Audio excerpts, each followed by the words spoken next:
ಇಡ್ಲಿ ಹಿಟ್ಟು ಮಧ್ಯಾಹ್ನ ಇದಕ್ಕೆ ಹಾಕಿಟ್ಟಿದ್ದೆ, ರುಬ್ಬಿಟ್ಟಿದ್ದೆ. ಮಿಕ್ಸರ್ಗೆ ಹಾಕಿ ಸ್ವಲ್ಪ ಉಪ್ಪು ಹಾಕಾಕ್ತೀನಿ. ಚಲೋ ಉಬ್ಬೈತಿ. ಇಲ್ಲೇ ಐತೆ ನೋಡಮ್ಮ.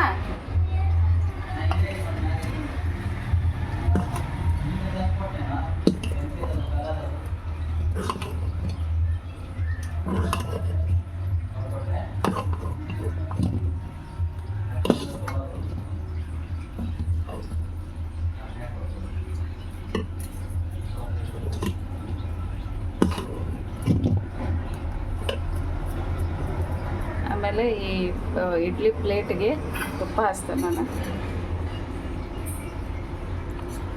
ಬೇಕಂದ್ರೆ ಬಟ್ಟೆ ಒಳಗೂ ಮಾಡ್ಬೋದು.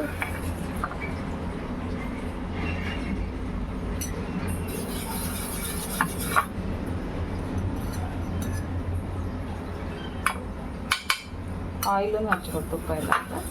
ಸ್ವಲ್ಪ ತುಪ್ಪ ಚಲೋ ಅನಿಸ್ತದೆ ಚೆನ್ನಾಗಿ. ಆಮೇಲೆ ನಾನು ಗ್ಯಾಸ್ ಮೇಲೆ ಆಲ್ರೆಡಿ ಇದು ಕಾಯಕ್ಕೆ ಇಟ್ಟೇನೆ, ಅದು ಲಘು ಆಗ್ತಾವೆ. ನಂದು 3 ಪ್ಲೇಟದ್ದು ಇದು ಐತಿ. ನಮ್ಮ ಇದಕ್ಕೆ ನಾವು 4 ಮಂದಿಗೆ 3 ಪ್ಲೇಟ್ ಸರಿ ಹೋಗ್ತಾವೆ. ಮೀಡಿಯಮ್ ಮಾಡ್ತೇನೆ, ಭಾಳ ದೊಡ್ಡ ಇಲ್ಲ ಭಾಳ ಸಣ್ಣ ಇಲ್ಲ. ರವೆ ಇಡ್ಲಿನ ಇಡ್ಲಿ ಒಳಗೆ ಒಂದು ಸ್ವಲ್ಪ ಇಡ್ಲಿ ರವೆ, ಅವಲಕ್ಕಿ, ಉದ್ದಿನಬೇಳೆ ಇವು 3 ಹಾಕಿ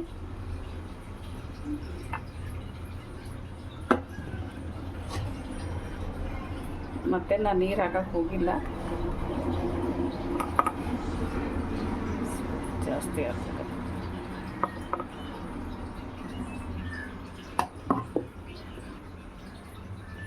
ಸಣ್ಣ ಮಾಡಿದರೆ ಇವರು 4 ತಿಂತಾರೆ, ದೊಡ್ಡ ಮಾಡಿದರೆ ತಿನ್ನೋದೇ ಇಲ್ಲ, ಒಂದು ತಿಂದುಬಿಡ್ತಾರೆ. ಅದಕ್ಕೆ ಸ್ವಲ್ಪ ಸಣ್ಣ ಮಾಡಿ ಕ್ವಾಂಟಿಟಿ ಜಾಸ್ತಿ ಕೊಡೋದು ಚಲೋ.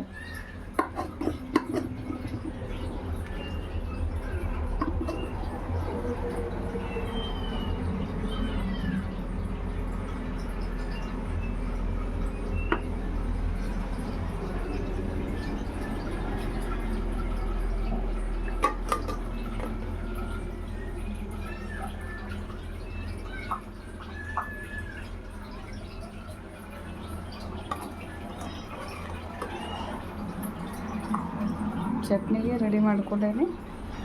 ಸ್ವಲ್ಪ ಕೊತ್ತಂಬರಿ, ಪುದೀನ ಸೋರ್ಸ್ ಹಾಕಿದ್ರೆ ಸಾಕು. ಇದ್ರದ್ದು ಹ್ಯಾಂಡಲ್ ಮುರಿದ್ಬಿಡ್ತೈತೆ ನನ್ನ ಕಡೆ. ಇದನ್ನು ಹಿಂಗೆ ಇಟ್ಟ ಹಾಕ್ತೇನೆ ಇದ್ರಲ್ಲಿ ಸೋದು.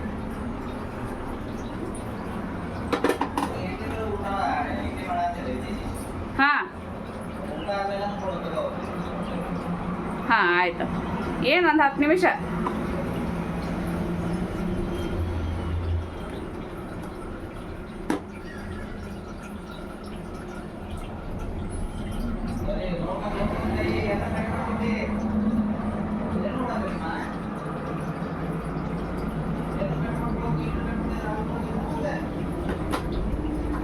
ಇದಾಯ್ತು.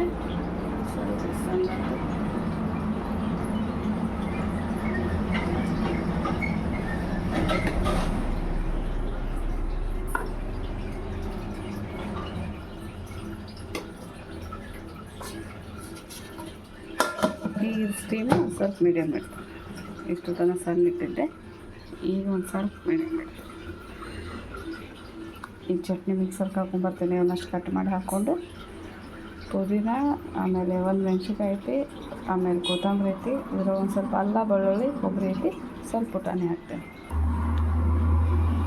ಈಗ ನೋಡ್ರಿ ಮಿಕ್ಸರ್ಗೆ ಹಾಕೋಕ್ಕೆ ಕೊತ್ತಂಬರಿ, ಉಪ್ಪು, ಆಮೇಲೆ ಒಂದು ಅರ್ಧ ಉಳ್ಳಾಗಡ್ಡಿ ಇತ್ತು, ಉಳ್ಳಾಗಡ್ಡಿ ಹಾಕಿನಿ. ಅದ್ರ ಸಲುವಾಗಿ ಅಂತೇನು ಹೆಚ್ಚಿಲ್ಲ, ಒಂದು ಹೆಚ್ಚಿದ್ದಿತ್ತು. ಈಗ ಇದನ್ನು ಮಿಕ್ಸರ್ಗೆ ಹಾಕೊಂಡ್ಬರ್ತೇನೆ.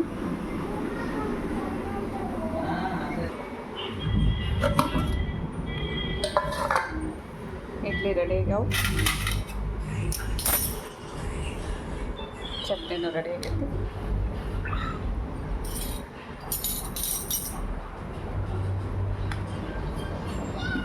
ಇಡ್ಲಿ ಯಾವಾಗೂ ಸ್ವಲ್ಪ ಬಂದ್ ಮಾಡಿ ಒಂದು 5 ಮಿನಿಟ್ಸ್ ಆದ್ಮೇಲೆ ತೆಗಿಬೇಕು, ಅಂದ್ರೆ ಈಸಿಯಾಗಿ ಬರ್ತಾವೆ. ಇಲ್ಲ ಆ ಥರ ಅದು ಹಿಟ್ಟಿಟ್ಟಿರ್ತಿರಲ್ಲ.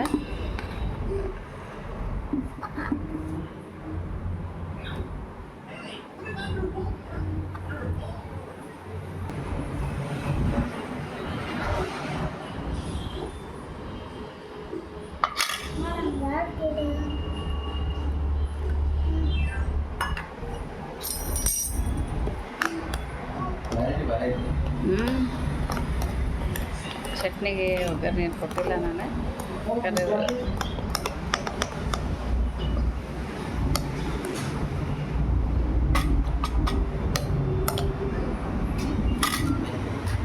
ತೊಡಲು